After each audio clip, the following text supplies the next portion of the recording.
मजबूर बाप की दास्तां। उजाला नाम का एक मजदूर था, गांव में रहता था। उसकी पत्नी का नाम गंगा था। उनके दो बच्चे थे, एक बेटा और एक बेटी। बेटा विजय पढ़ाई में होशियार था, लेकिन गरीबी के कारण उसकी पढ़ाई रुकने लगी थी। उजाला दिन रात मेहनत करता था, लेकिन उसकी कमाई इतनी नहीं थी कि वो अपने बच्चों को अच्छी शिक्षा दे सके। एक दिन उजाला को शहर में एक बड़े फैक्ट्री में काम मिल गया। खुशी से झूम उठा, अब वो अपने बच्चों के लिए कुछ अच्छा कर सकेगा। उसने गंगा से कहा, तुम बच्चों का ख्याल रखना, मैं शहर जा रहा हूँ, वहाँ काम मिल गया है, जल्दी ही हमारी जिंदगी बदल जाएगी। गंगा ने उसे जाने से रोका, लेकिन उजाला ने कहा, मुझे जाना ही होगा, बच्चों का भविष्य संवारना है। उजाला शहर चला गया। फैक्ट्री में काम बहुत कठिन था, दिन भर मशीनों के बीच रहना पड़ता था, लेकिन उजाला ने हिम्मत नहीं हारी। उसने सोचा, थोड़ा और सहन कर लूंगा, बच्चों के लिए सब कुछ सहन कर सकता हूँ। उजाला ने महीने में एक बार घर आना शुरू किया। वो अपने बच्चों से मिलने को तरसता था, लेकिन काम के बोझ के कारण वो ज्यादा समय नहीं दे पाता था। एक दिन उजाला को पता चला कि उसकी बेटी बीमार है। उसने तुरंत फैक्ट्री से छुट्टी ली और घर चला गया। बेटी की हालत गंभीर थी। डॉक्टर ने कहा कि उसे तुरंत शहर के अस्पताल ले जाना होगा।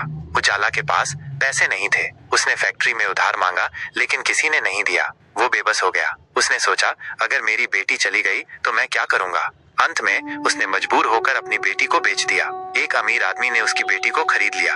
उजाला को बहुत दुख हुआ, लेकिन उसके पास कोई और चारा नहीं था। उजाला ने अपनी बेटी को खो दिया, लेकिन उसने हिम्मत नहीं हारी। उसने फैक्ट्री में और मेहनत करने लगा। उसने अपने बेटे को पढ़ाया लिखाया। उसका बेटा डॉक्टर बन गया, लेकिन उजाला कभी अपनी बेटी को नहीं भूला। वो रोज उसकी याद में रोता था। वो चाहता था कि उसकी बेटी भी खुश हो। निष्कर्ष, यह कहानी गरीबी के शिकार एक मजबूर बाप की दर्दनाक दास्तान है। गरीबी ने उसे मजबूर कर दिया कि वो अपनी बेटी को बेचे।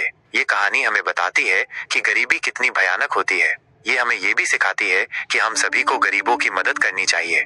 विशेष नोट, ये कहानी काल्पनिक है। इस कहानी का उद्देश्य गरीबी के दुष्प्रभावों को दर्शाना है। गरीबी से लड़ने के लिए हमें सभी को मिलकर प्रयास करना चाहिए। इस कहानी में आप और क्या जोड़ना चाहेंगे? आप इस कहानी को और भावुक बना सकते हैं। आप इस कहानी में उजाला की पत्नी गंगा के संघर्षों को भी दिखा सकते हैं। आप इस कहानी में विजय की पढ़ाई में आने वाली मुश्किलों को भी दिखा सकते हैं। मुझे उम्मीद है कि ये कहानी आपको पसंद आई होगी।